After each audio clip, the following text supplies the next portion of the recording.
හරි ඉතින් මේක Yamaha FZ V1 එකක්. ඉතින් මේකේ ඇත්තටම ආවේ පිකප් මදි මිස් කරනවා වගේ ප්‍රශ්න ටිකක් තියාගෙන. ඉතින් මේකේ ප්‍රශ්න හින්දා අලුතෙන් කාබ් එකකුත් තියලා තිනවා. නමුත් ඒත් ගැටලුව හරිය ගිහිල්ලා නැහැ. ඊට පස්සේ කාබ් එක අපි ටියුන් කරලා බලුවා. ටියුන් කරාමත් ප්‍රශ්නේ ඒ විදිහටම තියෙනවා. ඊට පස්සේ ටැපට් වල ගැටලුවක් තියෙනවා බලුවා. ටැපට් වල ක්ලියරන්ස් එක තියෙනවා. ඊට පස්සේ අන්තිමටම එන්ජින් එකේ ටයිමින් එක චෙක් කරලා බලුවා. ටයිමින් චෙක් කරලා පස්සේ තමයි මේකේ ගැටලුව හම්බුනේ.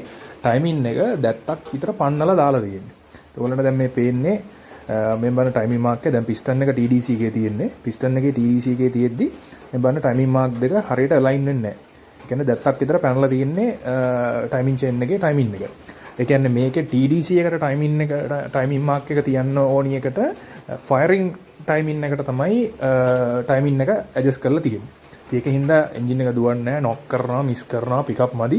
ඔය වගේ ප්‍රශ්න ටිකක් තියෙනවා. ඉතින් මේ වගේ දැන් එක දැත්තක් එහෙම ගියත් විශේෂයෙන්ම එන්ජින් ටයිමින් එකේදී ඒකේ එන්ජින් එකේ පර්ෆෝමන්ස් වලට ලොකුවට බලපානවා. මොකද එන්ජින් එකේ ඒ වෑල් ඇරෙන වැහෙන වෙලාවල් එතකොට ඉග්නිෂන් ටයිමින් එක එන වෙලාවල් මේ හැම දෙයකටම ලොකුවටම බලපානවා මේ නිසියාකාරව එන්ජින් එකේ ටයිමින් තියනවා කියන එක. ඊට පස්සේ කාබ් එක ටියුන් කරාට පස්සේ නිසියාකාරවම මේකේ රනින් එක හපව ගන්න පුළුවන් වුණා.